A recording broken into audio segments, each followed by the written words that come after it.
अगर मैं तुमसे कहूं कि इस धरती पर एक ऐसी जगह है जहां पूरा का पूरा महाद्वीप समा सकता है और फिर भी खाली जगह बच जाए, एक ऐसी जगह जहां लहरों के नीचे छुपे हैं हजारों रहस्य, जहां कुछ इलाकों में इंसान आज तक नहीं पहुंच पाया, और सबसे डरावनी बात, यही वो महासागर है जहां पैदा होते हैं दुनिया के सबसे खतरनाक तूफान, जहां जमीन के नीचे आग धधकती है, जहां समुद्री जीव इतने अजीब हैं कि उन्हें देखकर लगता है जैसे हम किसी दूसरी दुनिया में आ गए हों, और जहां इंसान ने अपना इतना कचरा फेंका है कि एक पूरा कचरे का महाद्वीप बन गया है।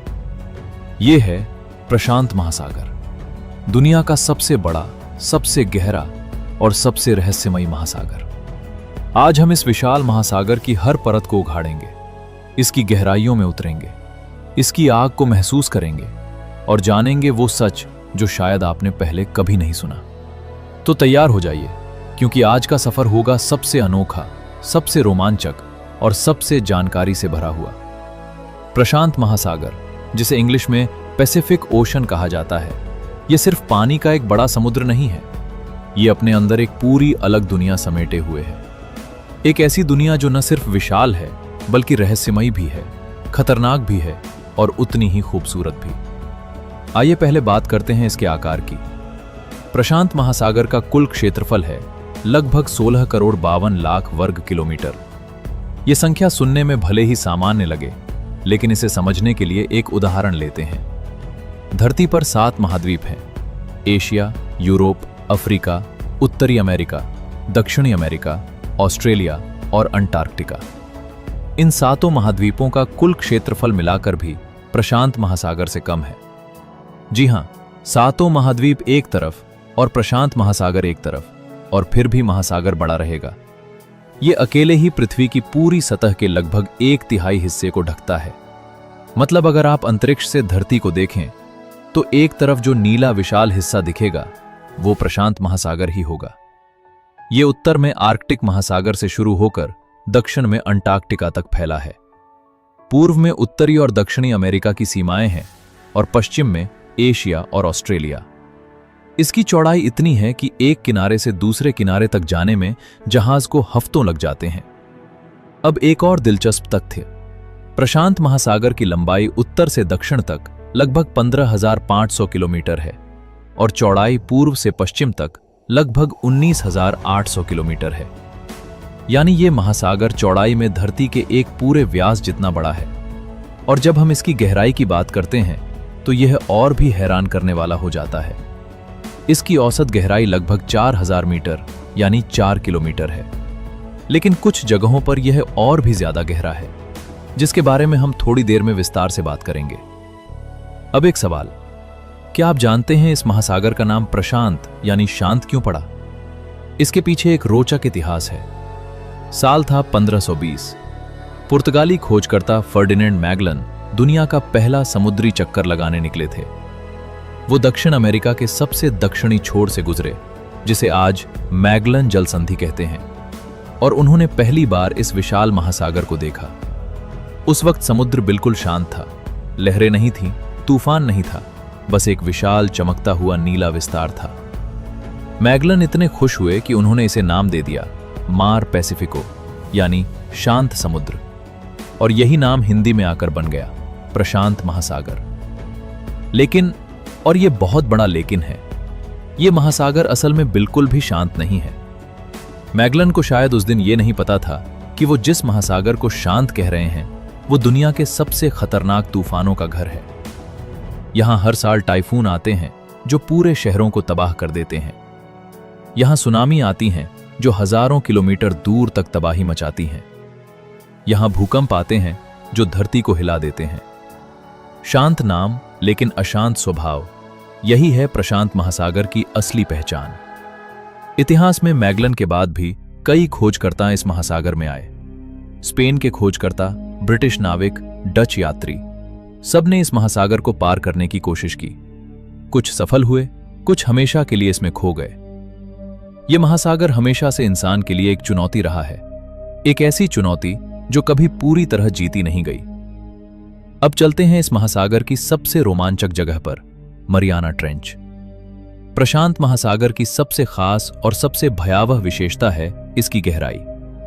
यहां मौजूद मरियाना ट्रेंच को दुनिया की सबसे गहरी जगह माना जाता है। इसकी सबसे गहरी जगह का नाम है चैलेंजर डीप और इसकी गहराई है लगभग 11,034 मीटर, यानी करीब 11 किलोमीटर। इसे समझने के लिए एक उदाहरण देते हैं। अगर आप दुनिया की सबसे ऊंची चोटी माउंट एवरेस्ट को, जो 8,849 मीटर ऊंचा है, मरियाना ट्रेंच में डाल दें तो वो पूरा डूब जाएगा और ऊपर अभी भी करीब 2 किलोमीटर पानी बचेगा।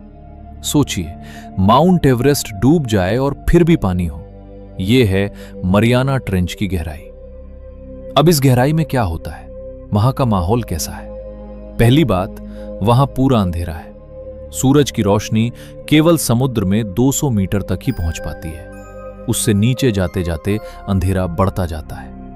1000 मीटर के नीचे पूरी तरह से काला अंधेरा होता है, जैसे आंखें बंद हो और कोई रोशनी ना हो। दूसरी बात, वहां का दबाव इतना है जो हम सोच भी नहीं सकते। सतह पर जो वायुमंडलीय दबाव होता है, उसकी तुलना में मरियाना ट्रेंच की सबसे गहरी जगह पर दबाव लगभग 1000 गुना ज्यादा होता है। अगर कोई इंसान बिना सुरक्षा के वहां जाए तो उसका शरीर पल भर में कुचल जाएगा। तीसरी बात, वहां का तापमान बेहद ठंडा है, लगभग 1 से 4 डिग्री सेल्सियस, यानी जमाव के बिल्कुल करीब। अब सवाल यह है, क्या ऐसी जगह पर जीवन हो सकता है? और इसका जवाब है हां। 1960 में पहली बार इंसान मरियाना ट्रेंच की सबसे गहराई में पहुंचा। डॉन वॉल्श और जैक्स पिकार्ड नाम के 2 खोजकर्ता ट्राइस्टे नाम की एक विशेष पनडुब्बी में वहां गए और वहां उन्होंने क्या देखा? मछलियां, जीवित मछलियां उस भयानक गहराई और दबाव में। बाद में और भी खोजों में पता चला कि इस गहराई में तरह तरह के सूक्ष्म जीव, झींगे जैसे जीव और अजीबोगरीब मछलियां रहती हैं। 2012 में मशहूर फिल्म निर्देशक जेम्स कैमरून, जिन्होंने टाइटैनिक और अवतार जैसी फिल्में बनाई हैं, खुद मरियाना ट्रेंच की गहराई में उतरे। उन्होंने वहां का वीडियो फुटेज लिया और दुनिया को दिखाया कि इतनी गहराई में भी जिंदगी है। मरियाना ट्रेंच हमें यह सिखाती है कि जीवन कितना लचीला और कितना मजबूत है। जहां इंसान सोचता था कि जीवन असंभव है, वहां भी प्रकृति ने रास्ता निकाल लिया। मरियाना ट्रेंच की बात हो गई। अब बात करते हैं उन अजीब जीवों की जो इस महासागर की गहराइयों में रहते हैं।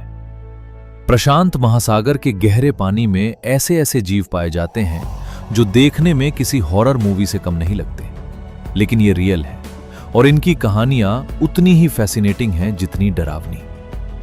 पहला जीव, एंगलर फिश।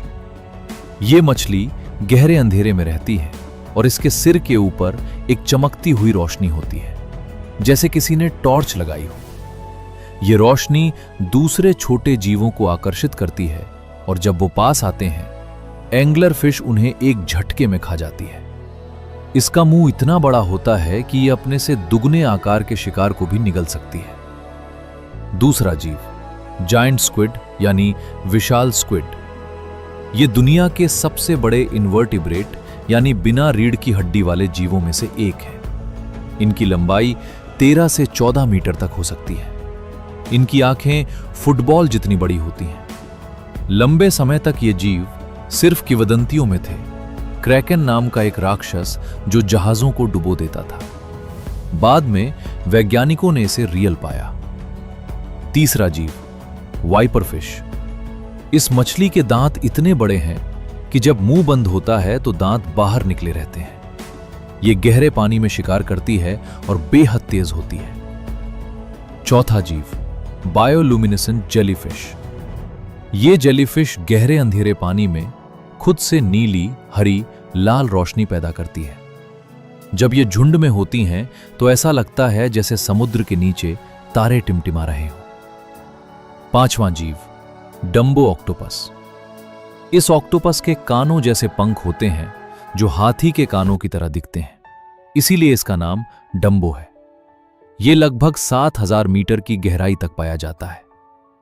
ये सभी जीव हमें एक बात बताते हैं, प्रकृति की कल्पना शक्ति हमारी सोच से कहीं आगे है।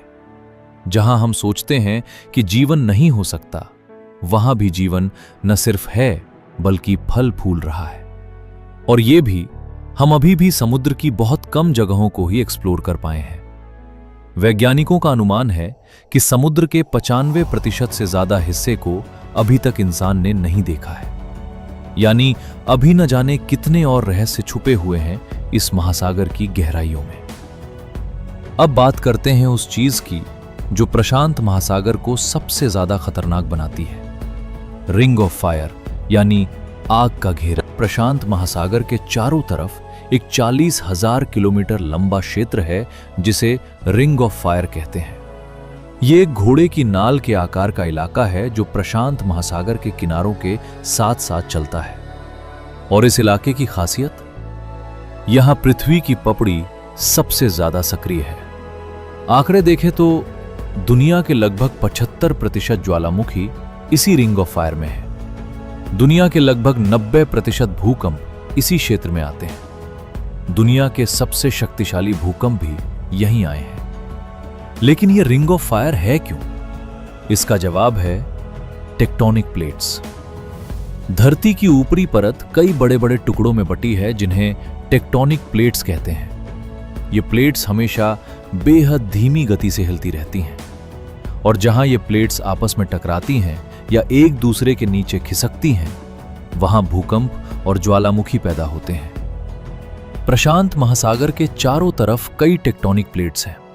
Pacific plate, north American plate, Eurasian plate और कई और इनका आपसी टकराव ही रिंग ऑफ फायर की ऊर्जा का स्रोत है।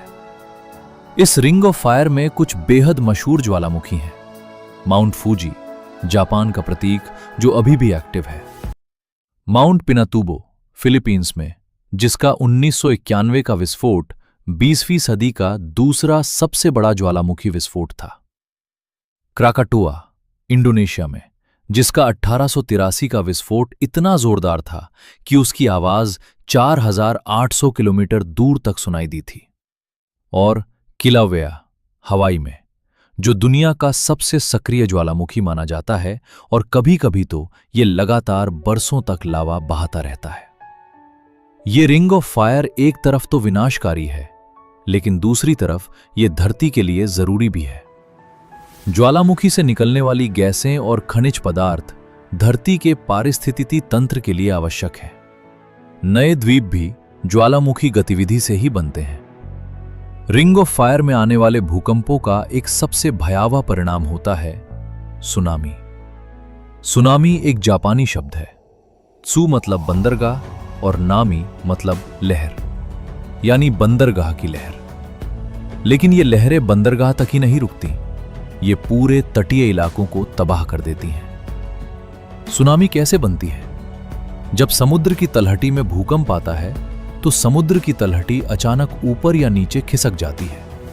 इससे ऊपर का पानी एक विशाल वेव की तरह चारों तरफ फैलने लगता है। खुले समुद्र में ये लहरें बहुत ज्यादा ऊंची नहीं दिखती, बस कुछ मीटर, लेकिन इनकी रफ्तार होती है 800 से 900 किलोमीटर प्रति घंटा, हवाई जहाज की रफ्तार के बराबर। जब ये लहरें किनारे के पास आती हैं तो पानी की गहराई कम होने की वजह से इनकी ऊंचाई बढ़ती जाती है और ये 20 से 30 मीटर यानी 7 से 10 मंजिला इमारत जितनी ऊंची लहरें बनकर तट से टकराती हैं। 26 दिसंबर 2004 को हिंद महासागर में आई सुनामी इतिहास की सबसे भयंकर सुनामियों में से एक थी। इसमें 2,30,000 से ज्यादा लोगों की जान गई थी। 14 देश प्रभावित हुए थे और इसकी शुरुआत हुई थी सुमात्रा के पास समुद्र की तलहटी में एक भूकंप से। 11 मार्च 2011 को जापान में आई सुनामी ने पूरी दुनिया को हिला दिया। 40 मीटर ऊंची लहरें 13 मंजिला इमारत से भी ऊंची जापान के तट से टकराईं। पूरे कस्बे बह गए। फुकुशिमा का परमाणु संयंत्र तबाह हो गया। 15,000 से ज्यादा लोगों की जान गई। ये सुनामियां हमें याद दिलाती हैं कि इंसान चाहे कितना भी तकनीकी रूप से उन्नत हो जाए, प्रकृति की ताकत के सामने वो बहुत छोटा है। लेकिन आज दुनिया भर में सुनामी चेतावनी प्रणाली बनाई गई है। समुद्र की तलहटी पर सेंसर्स लगे हैं जो भूकंप को तुरंत डिटेक्ट करते हैं और वार्निंग सिस्टम्स एक्टिवेट कर देते हैं। इससे लोगों को कुछ घंटों पहले चेतावनी मिल जाती है और वो सुरक्षित जगहों पर पहुंच सकते हैं। अगर सुनामी समुद्र से आने वाली तबाही है तो टाइफून आसमान से।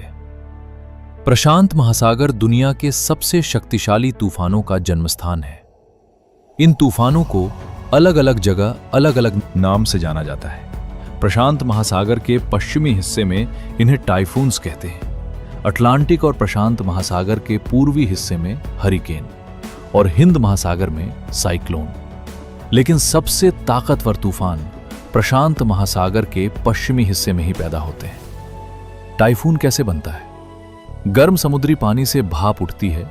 ये भाप ऊपर जाकर ठंडी होती है और बादल बनाती है।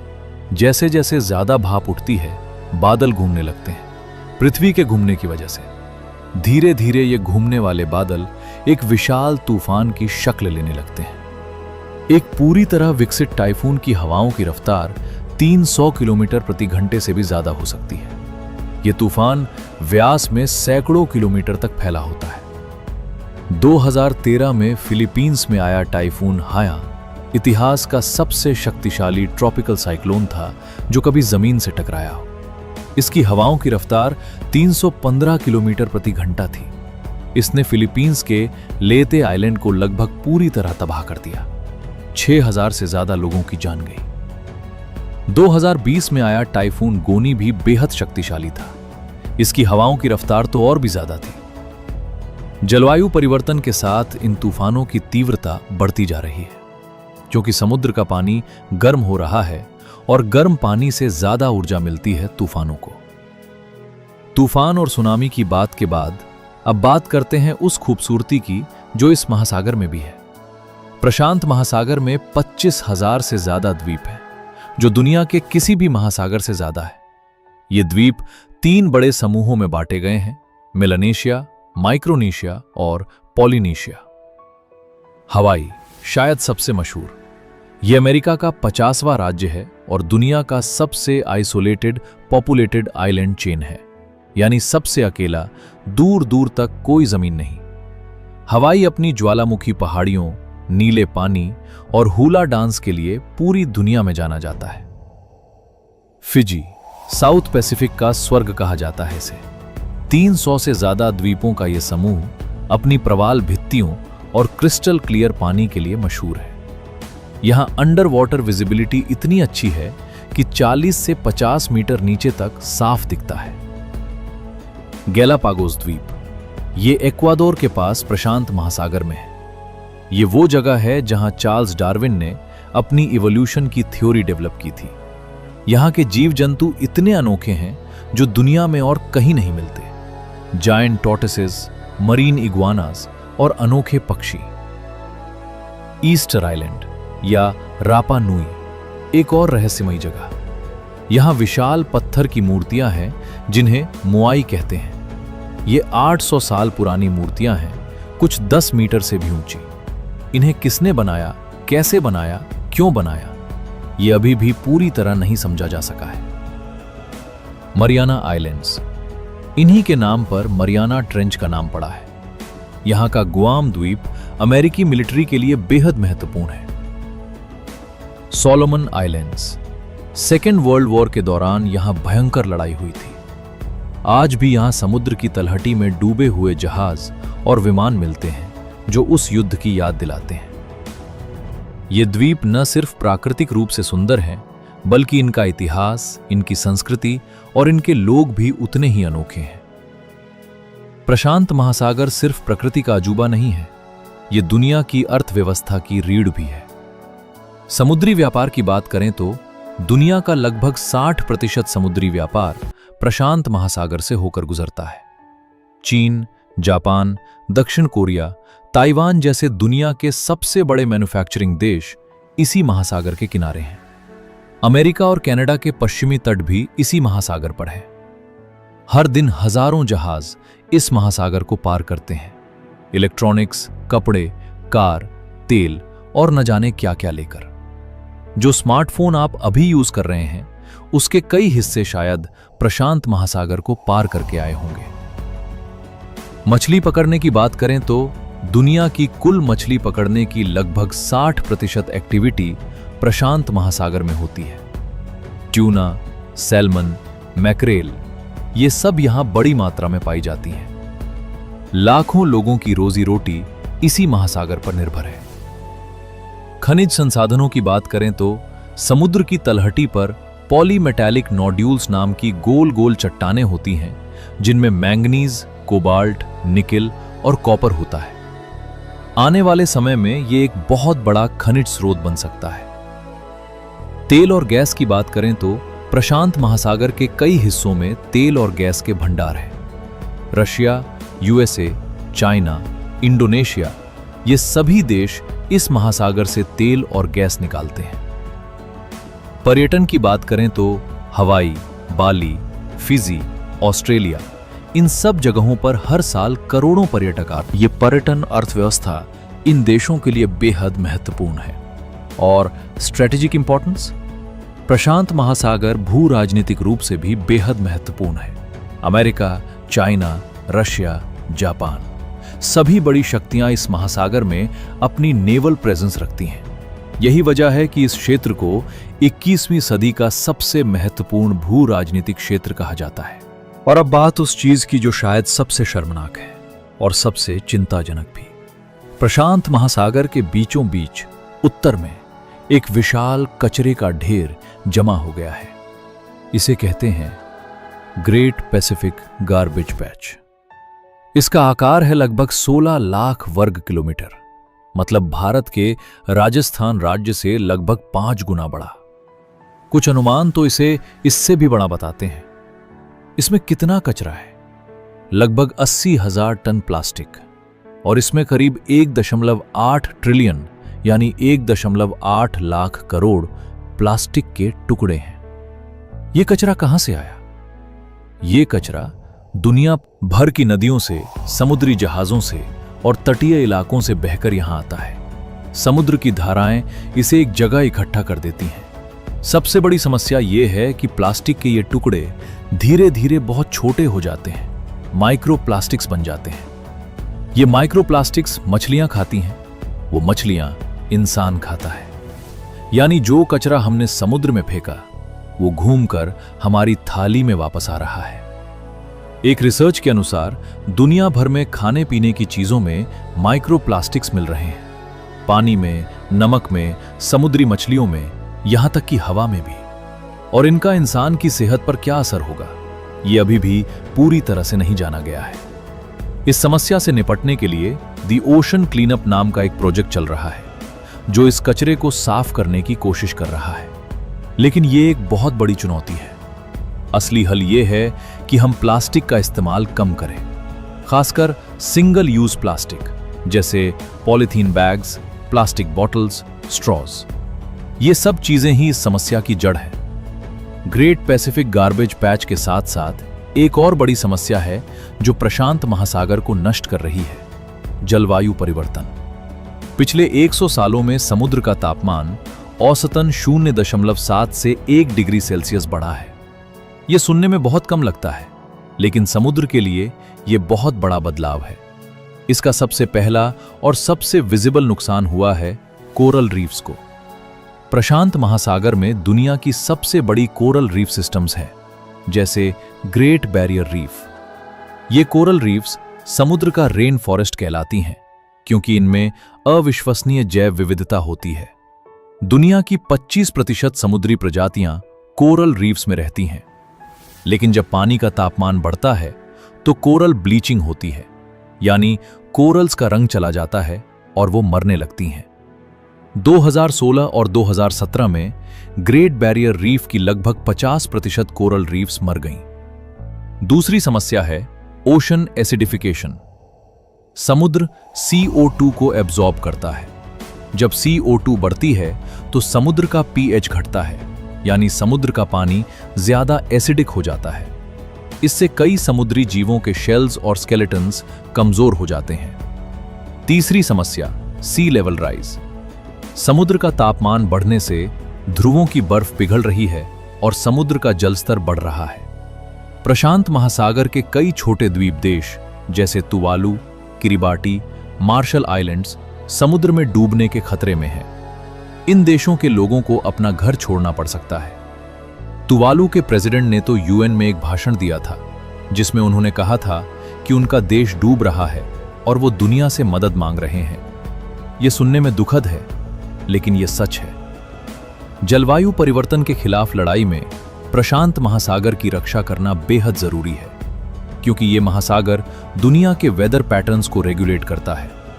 ये कार्बन डाइऑक्साइड को एब्जॉर्ब करता है, ये ऑक्सीजन प्रोड्यूस करता है। अगर ये महासागर बीमार होगा तो पूरी धरती पर असर पड़ेगा।